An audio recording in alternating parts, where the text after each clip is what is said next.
ሰባቱ መንጦላዕት ወዴት ተጋረዱ?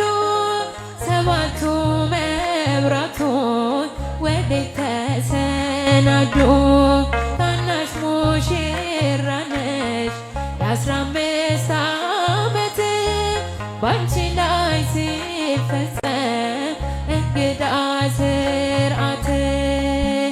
አንዴ የታጠቀ አንዴም እየፈታ ገብርኤል ሲያበስርን በፍጹም ሰላምታ ይኩነኒ ብለሽ ስትቀበይው መለኮት እንዴት ነው የተዋሃደው? ይህን ባሰብ ቁጥር ልቤ ይመሰጣል። ከዚህ በላይ ፍቅርስ እንዴት ይገለጣል?